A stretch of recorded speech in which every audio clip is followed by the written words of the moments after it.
Yo, welcome to Fighting with Friends. It's your boy, Brother Guy, back again with another preview of UFC Fight Night Qatar. We have Arman Tsarukyan taking on Dan, the Hangman Hooker. Banger, banger of a fight. I can't wait for it. This is high level matchup right here.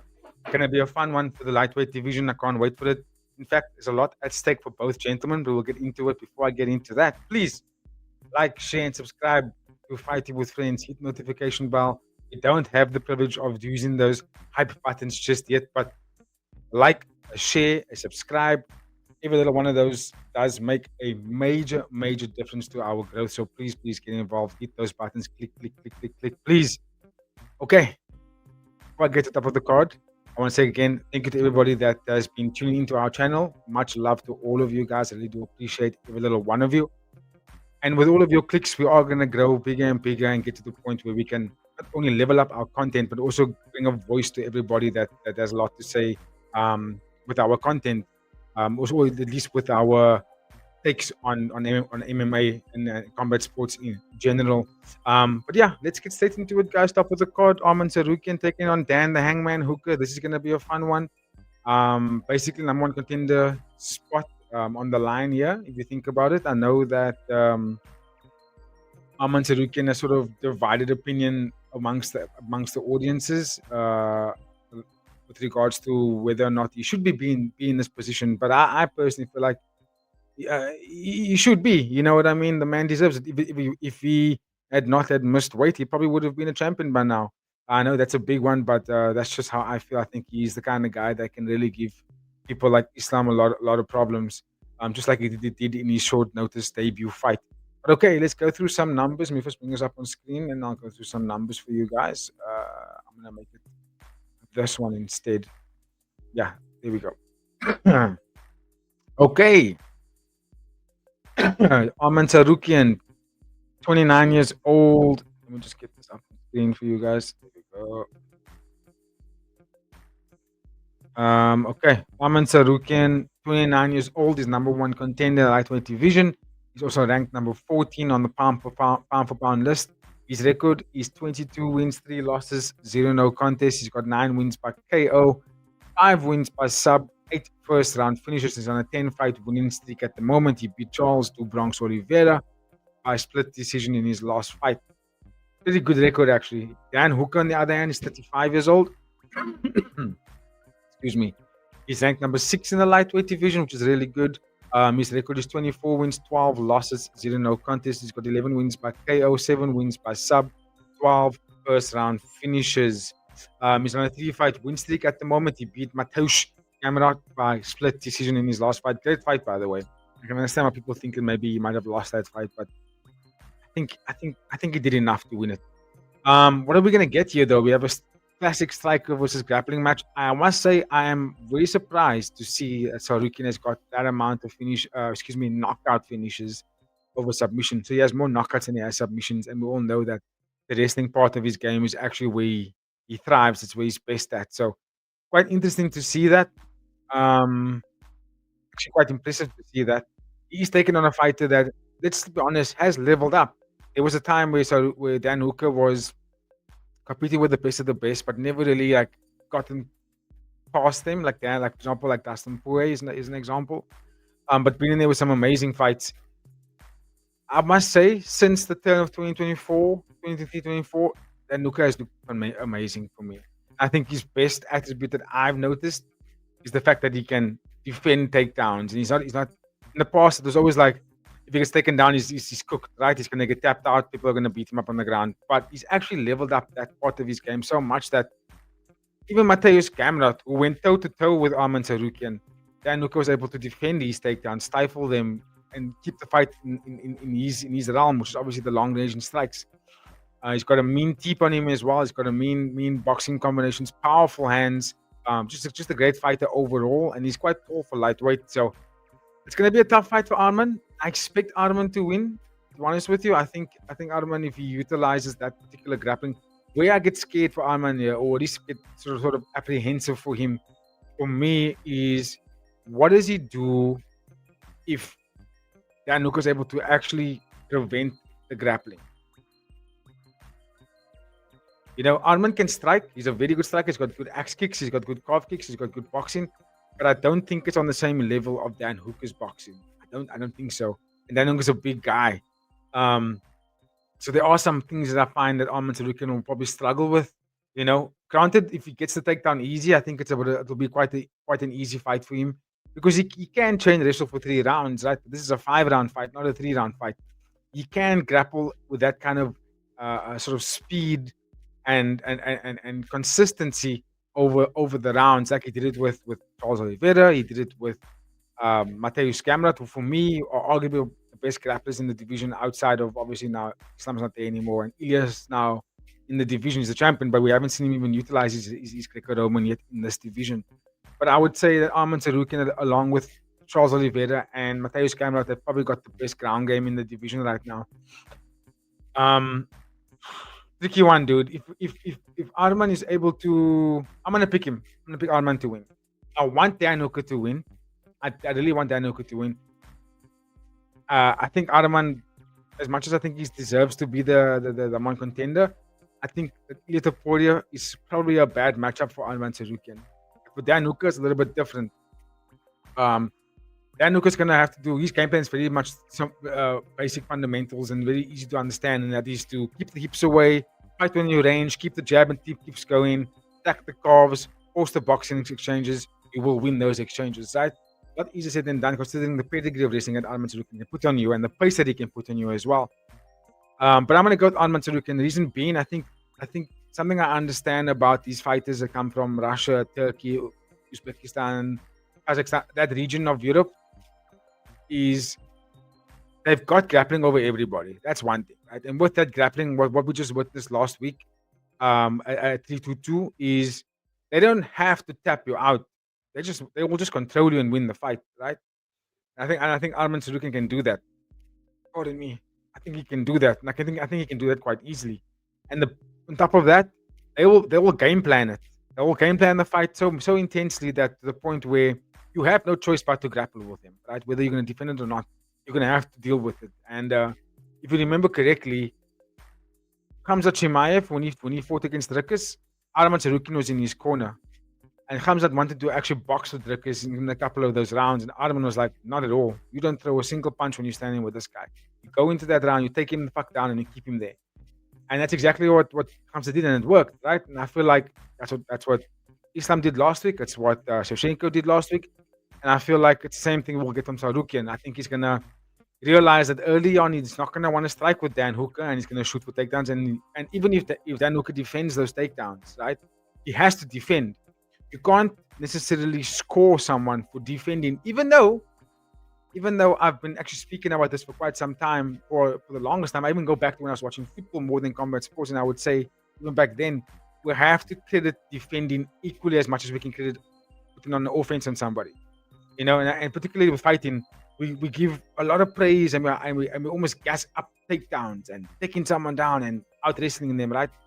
But what happens if the fighter that you're fighting against can defend those takedowns or stifle your submissions and force you to also do something else? Maybe let go if they can get back up. We don't score that well enough. We don't give too much props to that. I think we should, you know what I mean? Because that's a high-level thing. As much as Islam dominated the fight last week, Jack Della Maddalena also prevented a lot of dangerous situations from not being tapped out, just like DDP did against Khamzat as well. Khamzat, I got so angry at Khamzat because I was like, you dominate in the positions, you get there so easily, but then you stop there. He doesn't go any further than that. Why don't you just beat him up or tap him out or fuck him up? But he tried, and DDP was able to defend all of that, and that's why the fight looked so freaking boring. And we could get the same thing here. We could get the same thing where Arman gets the takedown, but then it doesn't go to the next phase because maybe Dan Hooker stops and keeps them there. And this is where officials have to get involved in the game, where they can maybe say, okay, you know what? We've gotten to this position. We haven't gotten further than a minute and a half. Let's stand them up. And I feel like maybe they should rework that. And that's not because we're trying to take away from the wrestlers. Sometimes the wrestlers won't even move to the next position because maybe they will take a break there. Now they realize this guy's actually stifling me, and they're forcing a little bit of a stalemate here because I can't get to the next phase. I can't move to the next position. I can't get to the submission. And we're stuck here. The wrestler won't initiate to stand up because they want to wrestle, so they will stay there. And be like, okay, if I can't get past you here, I'm gonna take a break and recover and recover and recover and recover, and then I'll try and get to the next phase again. Now, I know that is fair to the wrestler. At the same time, if we stand and fighters up, especially in the women's division, for holding on to someone in the same position for like maybe 30 seconds, guy goes boo, stand him up. We should serve the same service to the men as well. Because look at last week. The whole fan base is upset at Islam, saying we're killing the sport, we're killing the sport, we're killing the sport. Then stand them the fuck up. If they're not going to move to the next position, stand them up. And this could happen in this fight as well. Dan Hooker has really leveled up his takedown and wrestling and defense to the point where you're forced to strike with him. Now, if we can't get Arman off him and Arman can't progress to the next phase, I'm saying right now the referees have to get involved. They have to at some point say, listen, we're going to stand you guys up. In my opinion, nothing more than a minute. Because the round is not that long. It's 5 minutes. It's long, but at the same time, it goes by so quickly, especially if someone's just wet licking in someone. It goes by so quickly. You forget, oh, fuck, we just lost 2 minutes of the first of that round now because we were stuck in a position. So yeah, I think Arman will win the fight because I think he will game plan the fight really well, like he does a lot of the time. I think the grappling exchanges is going to be favorable for him. He will chain wrestle, he will shoot, he will stay consistent on because the more he does that, the more he avoids being punched in the face, and it'll give him a chance to win as many rounds as possible. Look, it's 5 rounds. I haven't seen Arman do that type of wrestling for 5 rounds. I've seen him go for 3 rounds like that successfully. I don't know about 5 rounds, and the kind of fight that Dan Hooker fights is as soon as we separate, no matter what that range is, it's favorable for him. He fights very good at all those ranges, especially if you stand in. So for Arman, he's gonna have to be careful once they get back to the feet there. But I got Arman for the win. I think he's gonna bag 3 of the 5 rounds and win the fight on decision. Maybe even get a submission in one of those rounds. But Dan Hooker has got the range, he's got the power, he's got the boxing, he's got the takedown defense, he's got the mindset, and he's got the confidence as well. And he's also a tough guy to take out of there. You only really beat him if you tap him out, right? I can't remember when was the last time he got KO'd. I can't even remember that. Just double check here. Okay, Arnold Allen, but that was at featherweight, if I'm not mistaken. He was jumping up and down weight classes, but that was the last time he got submitted by Islam. Michael Chandler 2021. You know what I mean? Like, and that's Michael Chandler, let's be honest. That guy eats like a truck. But I mean, I don't think Arman's gonna have the power to KO him like that in that same fashion. But I definitely think Arman can put him on his back and get him out of there in that fashion. So I'm gonna pick Arman Tsarukyan to win, either by unanimous decision or he wins by one of the rounds of submission. But I can't wait for this fight. Let me know what you guys think in the chat. Please give me your thoughts in that comment box about who you think is gonna win this fight. I'll move on to the next one in the meantime.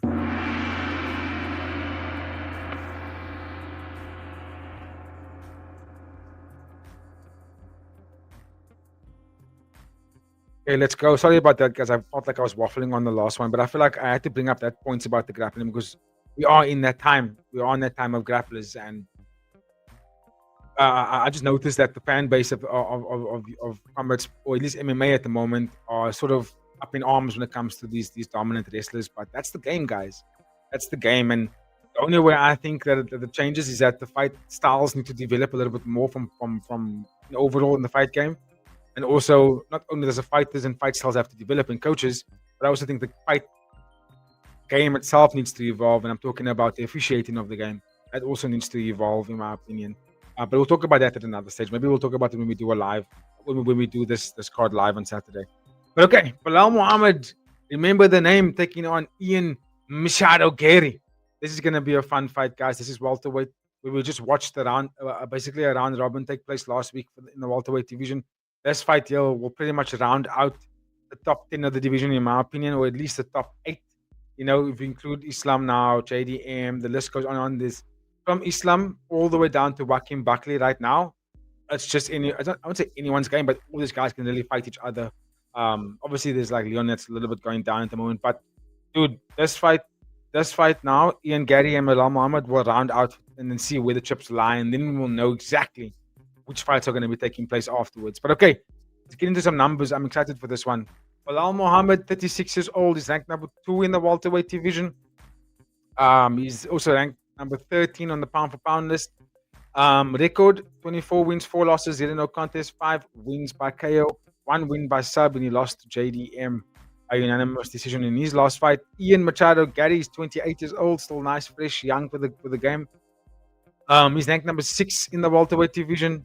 His record at the moment, I don't know why I don't say record in one. His record at the moment is 16 wins, 1 loss, 0 no contest. He's got 7 wins by KO, 1 win by sub, 4 first round finishes, and he beat Carlos Prats by unanimous decision in his last fight. This is going to be a fun one, guys. So who do I think is going to win here? X's and O's. I actually feel like this is a favorable matchup for Ian Garry, and the reason being is Belal Muhammad. I know he says that remember the name, but I think his nickname is actually the Bully, and that's because of his style. His style is high pace. It's almost like a style. I was watching the podcast earlier with Dominic Cruz and TJ Dillashaw. Fucking love those guys. Amazing podcast to watch. Go check it out.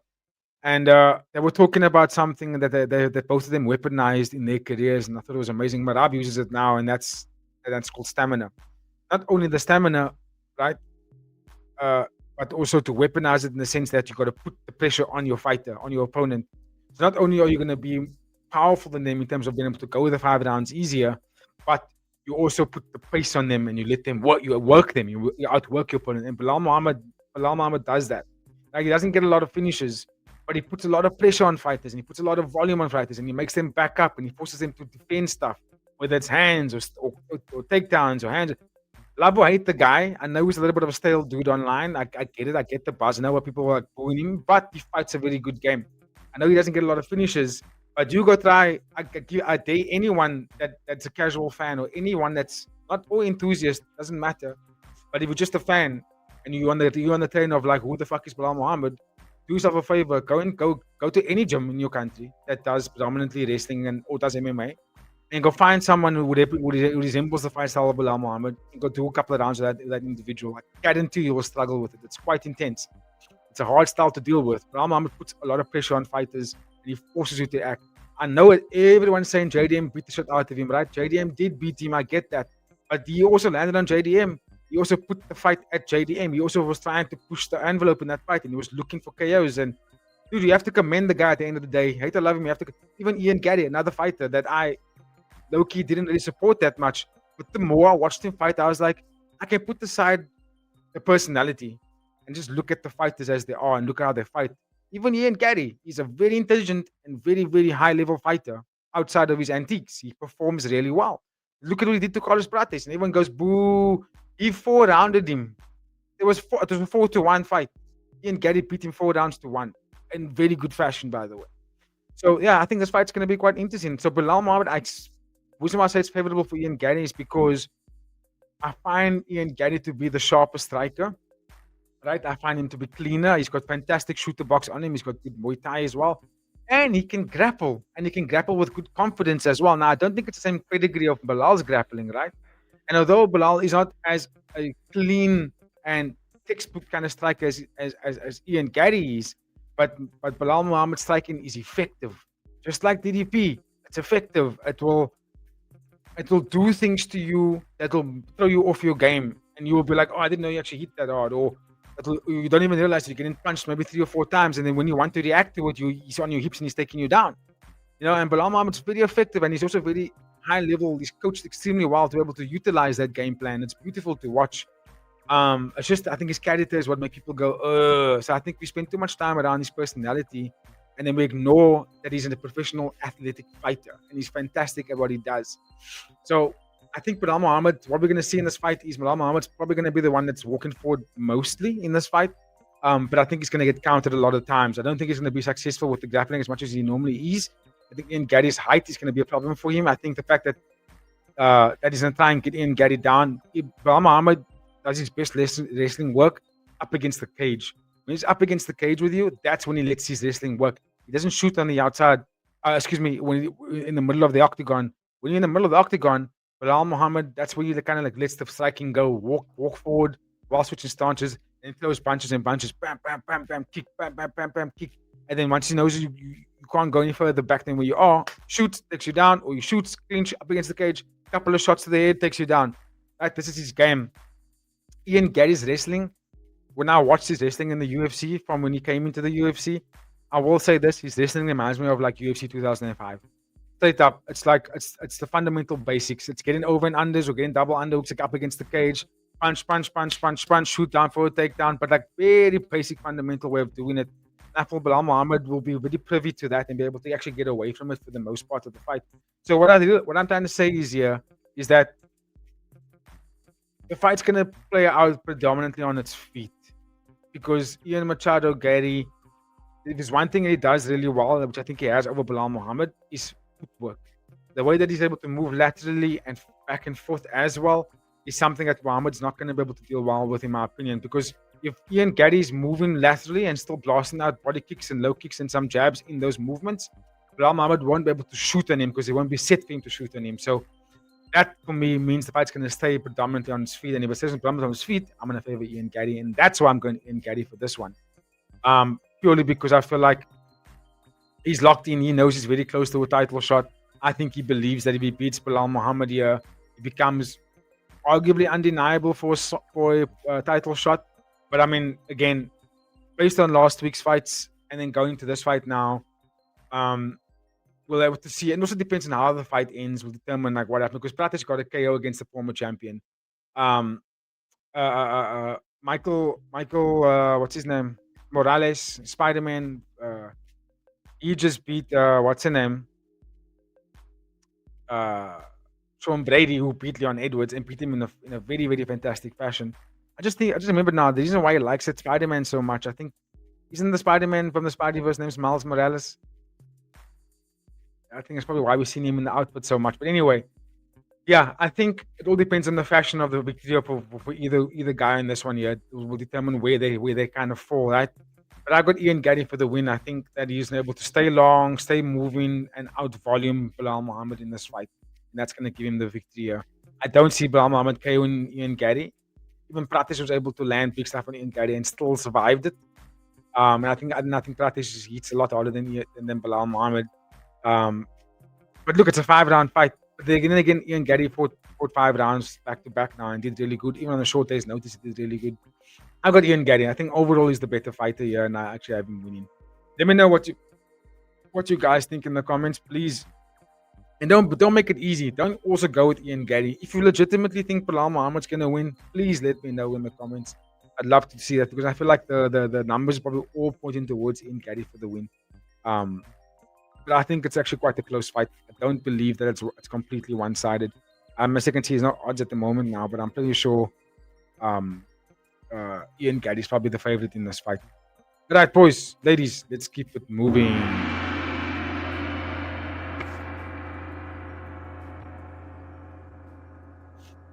All right, up next, light heavyweight, we have Volkan Oezdemir taking on Alonzo Menifield.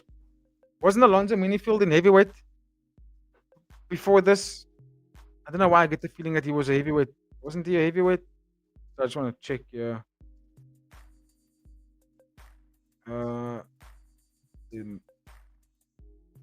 Okay, no, he's always been fighting in this division. Okay, anyway, I still think he's gonna lose. Let's go. Let's talk about the numbers here before we break down the X's and O's. Volkan Oezdemir, 36 years old. He's number 9 in the light heavyweight division. His record is 20 wins, 8 losses, 0 no contest, 13 wins by KO, 2 wins by sub, 14 first round finishes. What an absolute legend. He lost to Carlos Ulberg by unanimous decision in his last fight. Alonzo Menifield is 38 years old. I thought he was younger, by the way. 38 years old. He's ranked number 14 in the light heavyweight division. His record is 17 wins, 5 losses, 1 no contest, 10 wins by KO, 3 wins by sub, 10 first round finishes, 2 fight win streak, and he beat Omar Sy by unanimous decision in his last fight. Now, who do I think is going to win here? I got Volkan Oezdemir all the way. The reason being, I think he's the superior fighter. He can grapple, he can strike, he's got good timing, he's got good distance management, he's got fantastic footwork. He's also not a fucking slug between the two guys. Alonzo Menifield moves like a slug. This guy is slow, and he's not the most polished striker. Now, I know he looked okay against Omar Sy in his last fight, but Omar Sy is also not that much of a high-level fighter. Alonzo Menifield, every time I watch him fight, he's either getting KO'd or he's barely winning fights. Right? He's just like barely scraping through wins. Volkan Oezdemir, I think he still got the stuff, not to be a champion, but I feel like he still got the stuff to really like be a good sort of test or benchmark for up and coming fighters. I think he's going to win the fight on pure skill, pure volume, his composure within being in the line of fire. Keeps his head up. He's got great footwork. He has good weapons to attack. Alonzo Menifield doesn't have the greatest footwork, so he's a little bit easier to hit as opposed to fighters like Carlos Ulberg or at least the top five of the division. Um, and Uzumir can wrestle as well. If you think about the other fights that he had in the past, the dude can do pretty much all of it, right? It's just that he was in the era of the fighters when there was DC and John Jones and what's his name, the other Swedish guy, Gustafsson, and that was the era that he was fighting in, or he's on the come up. And unfortunately, he was always fifth best. You know what I mean? And now at this age as well, it's like, unfortunately, you just didn't make it, but you're still considered widely across the world to be a very skillful, legendary fighter. And I feel like he's going to beat Menifield here. I can see first and second round finish, guys. I'd be very surprised and upset if this fight went to 3 rounds, unanimous decision. I want to see a finish. I feel like both these guys look for finishes. Menifield doesn't get them that much. Uzumir does. I feel like he's again the sharper striker by light years. I expect him to win the fight. I have seen sometimes Uzumir in the past get stuck in the gunfight and then leave the head up there. Lately, I've seen him actually move a lot more and he keeps his guard up when he gets into the pocket, which I find impressive. I always commend fighters to do that.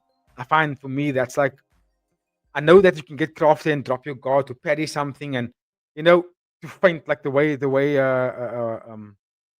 what's his name? Prates fainted in the last fight where he did the fake right jab and the left straight. That was beautiful for him, the way he did that. But Uzumir, what I noticed lately is that when he enters the pocket, the guard is there and he's always defending. And I think that's quite impressive. And he had to do that because there was fights where he was getting KO'd.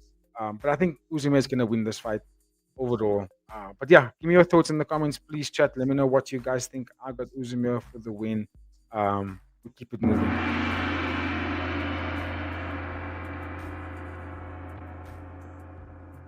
Right. Up next.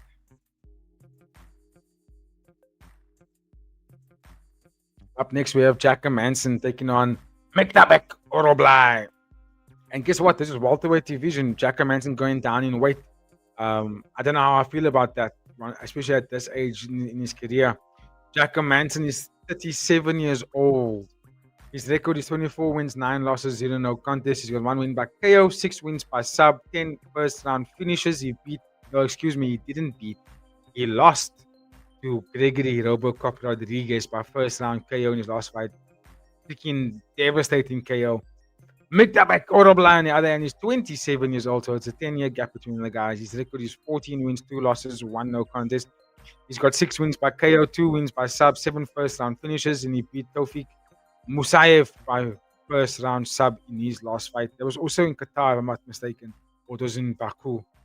Brilliant fight, by the way. That was a wild one between the two of them. Who's going to win here? I've got Mektabek. Slightly. Jack Manson, I think he's past his best. There was a time where he was top 5 in the middleweight division. There was that time, right? Too many injuries, too many inconsistencies, too many layoffs. Kind of stifled his growth and never really got to the top of the food chain. Skillful fighter, I think a little bit too friendly in my opinion. I want to see like the young Jack Manson where it's like fighting down in the mouthpiece and he's ready to kill, ready to take names. I don't see that in his eye anymore. I see someone now that's like willing to stay fit, be safe, collect the bag, grow, but not willing. I don't see the same run. That same fierce. I would say fierce here in South Africa, but I don't see that same that Vuma in his blood. I don't see it there anymore. I don't see that look in his eye like he had a couple of 5 years ago. I don't see the same Jack Manson. And also going down to welterweight, that for me is a sign of someone that's like, I can't fight middleweight anymore. These guys they're too big and too strong, and that for me is a big regression, because normally when fighters go down in weight, right, at the later stage in their career, it's a sign of I don't have it anymore. Because generally, the older you get, the more you actually get heavier.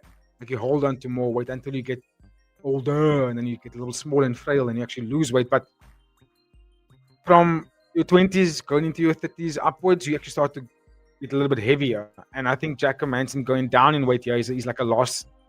It's like his last gasp at trying something in his career. And I think Miktabek is a not a good matchup for him. Miktabek on the other hand, he's young, vibrant, heavy, aggressive, big, a welterweight. Now Jack is going to have the height over him, right? I don't think Jack's going to have the power over him, nor he's going to have the size over him.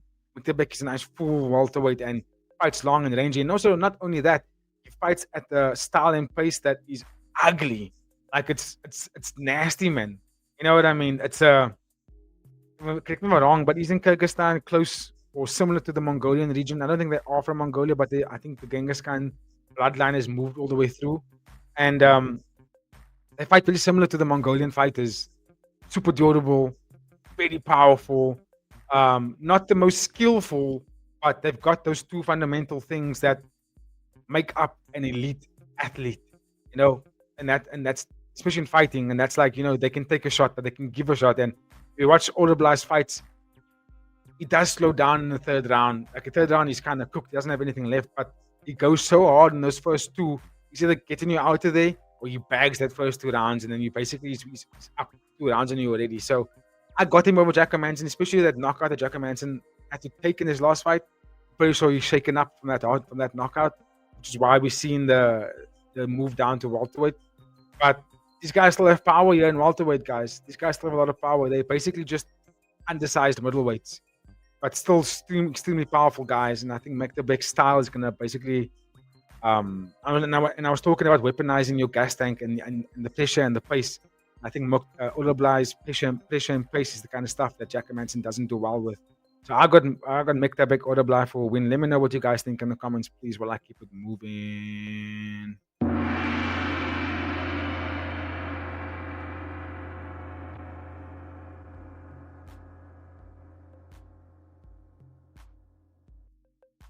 Okay, Sergey Spivak up against Shamil Gaziev. And I don't know how I feel about this fight. Okay, let's get into some numbers. Sergey Spivak, 30 years old, still very fresh. Not fresh, but now should be hitting his prime at this point.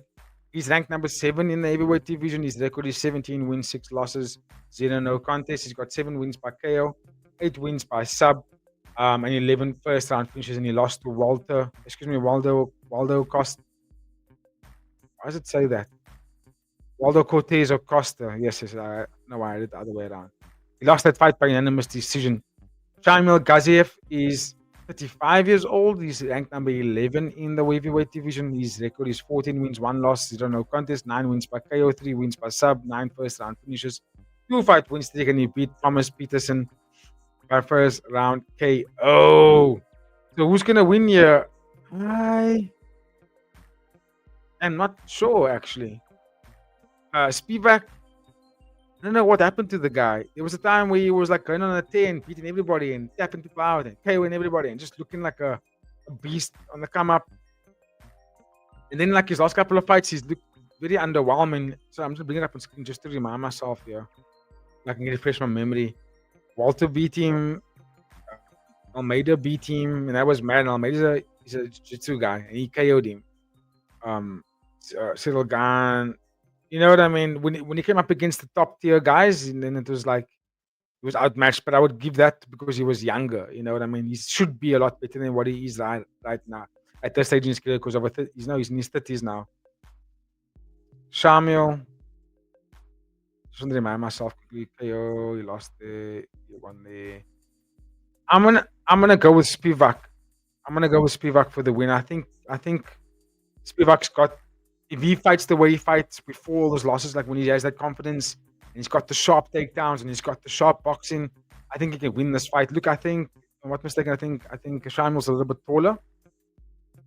Yeah, 6'4" to 6'3". And Shamil does fight nice and rangy and he's got good sharp boxing, but I think if Spivak fights the way he normally does, which is high pressure and lots of grappling, I think he can make Shamil have a tough time, and I think he mustn't try and stay boxing with him. Take this guy down, keep him on the ground, elbow him, punch him in the face, knees to the body, make it ugly for him. Don't keep it striking because that's where he wants to be. I've got Sergey Spivak for the win. purely because I feel like he's going to be faster, sharper on the day, and I feel like he wants to get back into that win column and continuously climb up the rankings again. Rank number 7, you want to preserve that spot for yourself. I think he needs to lock in here and get the job done. It's not going to be easy. It's not going to be easy. I think Shamil is a tricky guy. I'm not the biggest fan, but I think he's a tricky fighter to take on because he's very crafty on the feet. But I think once you take him down, you have him beat basically. Let me know your thoughts in the comments about that one, ladies and gentlemen. That is heavy implications for that top 10. But I got Spivak for the win. Give me your thoughts. Let's go.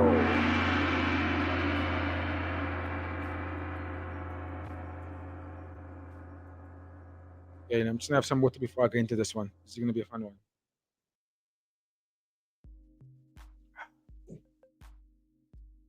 Okay, pardon me. Up next, we have flyweight MMA. We have Tajir Ulanbekov taking on Kyoji Horiguchi. Second coming. His return to the UFC. Would you believe? I'm quite surprised to see this man's name here. I did hear this last year that Horiguchi was coming back to the UFC. I saw some tape or some conversation about this last year. And the days arrived, and I'm not surprised because the conversation was there. I thought he was retired, to be honest with you. But okay, let's go. Tajir Ulanbekov is 34. Ulanbekov is 34 years old. He's number 11 in the flyweight division. His record is 17 wins, 2 losses, 0 no contests, 1 win by KO. He beat Azad Maksum by unanimous decision in his last fight. I think that was also the last time they were in Qatar. He's on a 4-fight win streak. Not bad of a fighter. Sometimes a bit questionable. I don't know where to feel with this guy yet. I think I prefer Asu Amabayev a little bit more than him. But okay, I'll get to Asu Amabayev after this one. Kyoji Horiguchi, 35 years old. His record is impeccable. 34 wins, 5 losses, 0 no contest. I find that fucking brilliant. 15 wins by KO, 5 wins by sub. This is his UFC second coming. Wake, what can I say? Because when we look at his record on his name, they only look at the picture. What a bad picture. Click on his name, and they only show you his previous UFC resume. They don't show you what he did in Bellator, all out there at Ryzen as well. It's all just the previous UFC record. So I'm not gonna go through that because that's more than 10 years ago. So or at least 10 years ago. I'm gonna keep it with what's happening currently. And I think this can be a nightmare matchup for Tajir Ulanbekov. I remember watching MMA Guru's breakdown on this fight. I think he went with Tajir for the win. I'm going to go against that, and I'm going to go with Kyoji Horiguchi. The reason being is because I think he's the more experienced and higher level fighter. He's been in there with much more tougher competition throughout his career, and the kind of style that he has. If you want to see tape, if you don't know anything about the guy, go watch him fight. You'll see the tape, but he's very reminiscent of Yuya Wakamatsu. Very similar style. Sharp on the feet, very bouncy, powerful strikes, aggressive wrestling, fast darts in and out, darts in and out. Although that's dangerous, it's super dangerous, but you can time it. It is telegraphed. That dart that they do is kind of telegraphed. So the style, although is dangerous in terms of when that dart is correct and it goes forward and they land on you, you're gonna be lights out, right? And the grappling comes at you such a pace. Because when they dart forward, they might not even throw a punch, and then it's poof, double leg, you down. But like I said, you can telegraph it. This is something that Kyoji and Wakamatsu do when they dart forward. Is they will jump. So whenever you see them jumping backwards, you can anticipate an aggressive burst coming forward. Sometimes you'll see one of the hands drop. Most times it's the right hand or the power hand that drops. So what happens? They will dance, and then when they go backwards, they'll jump forward. And when they jump forward, they will jump forward with the jab. They'll extend the jab, and the right hand will drop. Right, so you can telegraph that because then what's going to happen is they're going to go. They're going to 1-2, or they will go jab, and instead of right handing, they will shoot. Right. Tajir Karlov, I don't think he's that dynamic. Personally, I don't think he's that dynamic. He's a very skillful fighter. He's tall for the flyweight division. He's got sharp boxing. He's got good takedowns. He's got good kicks as well. But you can take him down, and he doesn't like to be on his back. And it's something I've been calling for a long time when taking on these Russian-based fighters. Is let's wrestle them for a little bit. Let's put them on their back. Let's make them defend the double leg or a single leg or a clinch. Let's put them on their back. You saw when Umar Nurmagomedov fought against Belal Muhammad, again, he fought against Merab Dvalishvili. When Merab put him on the back foot, he looked uncomfortable. He hated it. He didn't want to be there. And there's only certain fighters that actually enjoy being backed up. Not everybody likes it, but there's all certain fighters that's like, okay, you can come at me, I'll back up and I'll counter you, bro. It makes no difference to my game. And a lot of fighters, particularly the Russian-based guys, don't want to be backed up. And Horiguchi is a fucking fireball. This guy's hard to track down, hard to face. Now I don't know if he still has that same kind of step and pump speed in his fight style because he's older. And I thought he was much older than 35. I thought he's like, Mighty Mouse, 37, 38, like around there, like, approaching retirement age. But he's not. He's 35 years old and he has that amount of the fights on his record. I'd be surprised if he loses this fight. So I got Kyoji Horiguchi for the win there. Let's go!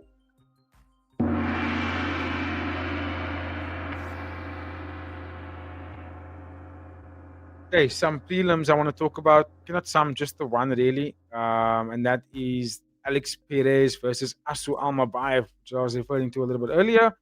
Because the prelims aren't that hyped. But we're going to watch them and we're going to be live for it. So stick around for that. That's going to be on Saturday. Alex Perez, I don't know what I feel about this dude. Honestly, I don't know what I feel about him. He's been up and down in the UFC. It's like he wins one, lose one, win one, lose one, being gone for a while, come back, being gone for a while, fall back. I don't like his style. It's very power heavy. He reminds me of a smaller version of Chad Mendes. Fights exactly like Chad Mendes, by the way. He's got great wrestling. Doesn't really use it that much. Wants to stand and bang mainly. Wants to throw power punches on you. That's fun. It's fun, but the game has evolved from that. I feel like Alex Perez's fight style is stuck in 2015, 2014, where Asu Almabayev is here and now. He's bringing the here and now kind of fight style. And I can see this fight going where Asu Almabayev actually just blankets him and maybe even gets the finish on the ground. Striking-wise, I think it's fairly even. I still give it to Asu Almabayev. I give the power shots to Alex Perez. I think he's the harder hitter. Maybe a little bit better boxer between the two guys.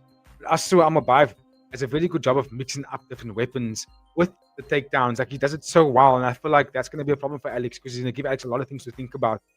So in a nutshell, I'm not going to break it down too much, but I feel like in a nutshell, Alex Perez too inconsistent. Asu Almabayev very consistent and climbing quite steadily. So I got steadily. So I got Asu Almabayev for the win here. I can see a 3-round decision, but I can also see him tapping him out in the second round. So I'm going to go second round finish for Asu Almabayev. Other good fights we can look out for on the night. Baghdadi back again. He seems to love being fighting in Qatar. Taking on Luke Riley. I don't know anything about Luke Riley. I think he's a big name in the UK. I'm not too sure.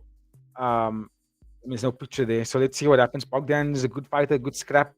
But after the first round, he gets a little bit boring. He gets a little bit stale, and you can kind of beat him after that. We also good fights on this fight card. I see Alexandre Teporia is fighting. Not sure what to make of him just yet.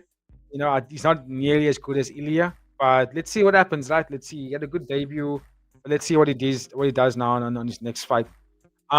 Ismail Nardiev taking on Ryan Loader. This is going to be a fun, but I feel like Ismail's going to KO Ryan Loader, and unless he gets taken down. But Ismail's last fight I was really impressed with him. It was a fight where he had to dog it out and put in some quick performance, and he did, and he deserved that win. But Ryan Loader, I don't know what I feel about him. Apart from having such wonderful Division 1 wrestling, outside of that, not much really. And I watched him throughout the Ultimate Fighter series as well, and I was like, I'm not too impressed with this guy.